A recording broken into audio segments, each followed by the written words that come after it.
Hey y'all, welcome back. So I'm gonna do a little disclaimer with this video. Here in North Georgia, as everywhere else in the country, it's deer season, and our family relies a lot on deer meat as a food source. And I've gone back and forth with talking about animal processing because I understand that upsets a lot of people, but at the end of the day, this is the reality of living this way. If you're looking into homesteading and living off of the land,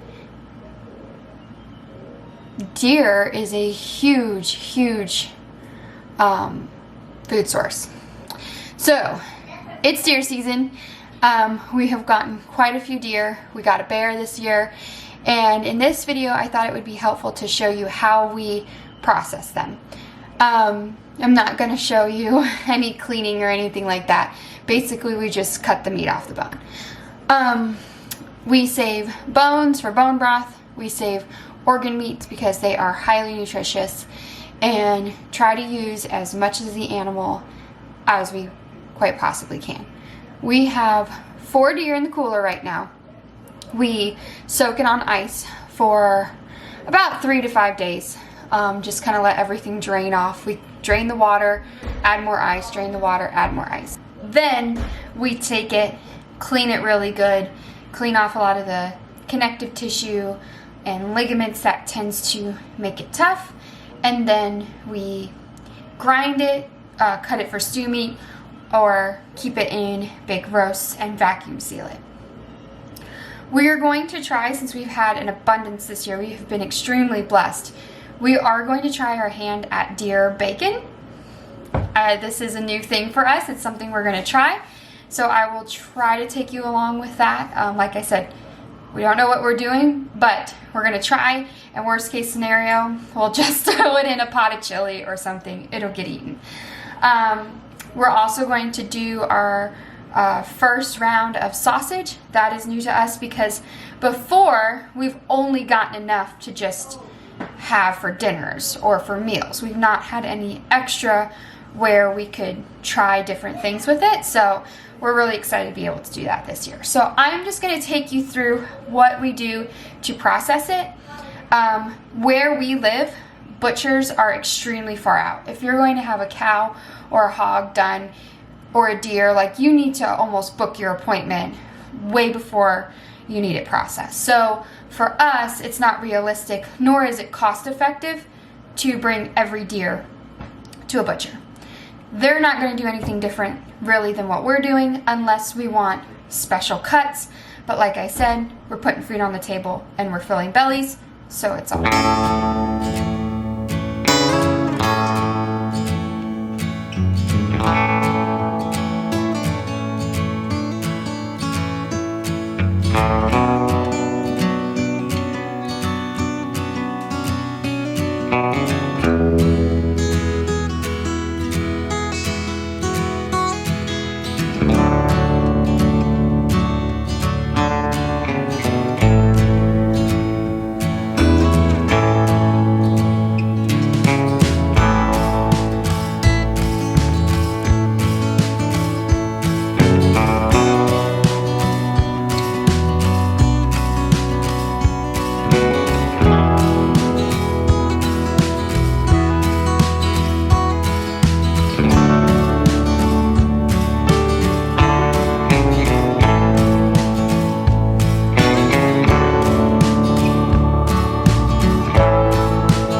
Day. It got pretty late last night. It took us 3 hours to process 4 deer, and like I said earlier, that was two deers per family. So we were sharing the equipment, sharing the workload, and it just goes so much faster and it's so much more fun when you're working together.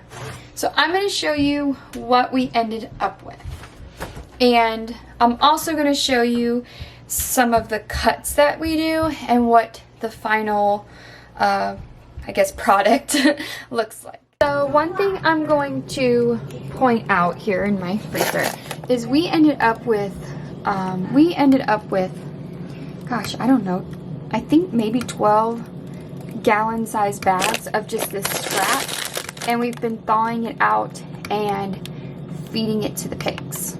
So here's kind of what we are working with here. It's not super organized. I haven't gone through and organized it. We just kind of threw it in here. But here is an example of one thing we keep, and that's a back strap. This is the most tender part of the deer, and we don't grind that. We just kind of cut it up and vacuum seal it, and that is so good. Just like that. You can throw it on the grill, you can pan sear it, and kind of cook it similar to a steak. Fantastic. So we've got that. Then we've got what we would consider a roast, which comes off of the front legs and the back legs. Anything that's really just a big piece of meat is what we call a roast. And then that just gets cleaned up like I showed you earlier. We cut off all the tissue and sinew and fat, and we rinse it off and we vacuum seal it. The last thing we do is we grind it. And I normally put these in 1 pound packages, but I think I'm gonna have to upgrade it to 2 pounds now that the kids are getting a little bit older. We seem to go through a little more meat at a time. One thing to note about the roast is it's really easy to just thaw this out, and then it can be cubed for stew meat. If I've ran out of ground, I can run it through my small meat grinder. So it's kind of just a versatile way of freezing it and then turning into kind of what you need later on. So that's really all we do. It's super simple. We don't overcomplicate it. We also, like I said earlier, keep some of the organs, the liver, the heart, and we try to keep some of the bigger bones that can be turned into bone broth. So that's just another way we try to make it go farther. I don't even know how to estimate how much meat we get off of a deer, but in years past we have gotten 3, and that has been enough to last us all year. We got 4 so far, and we still have a month left of season.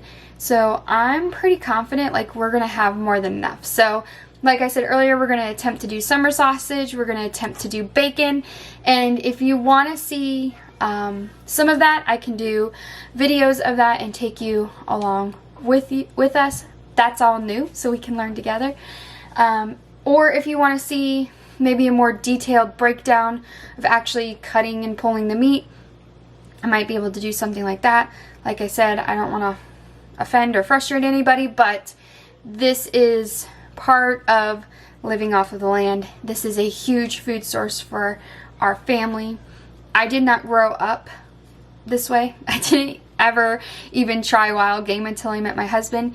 He grew up hunting, he grew up fishing, grew up as an outdoorsman, and when I came into the family 17 years ago, I was introduced to all of this, so here we are. So anyways, if you'd like to know more, let me know in the comments box below. If this isn't your thing, please be kind and just keep going, because I understand it's not for everyone. So if you have any questions, let me know. If you want to see any other videos on this, let me know as well. And may the Lord bless and keep you. Until next time.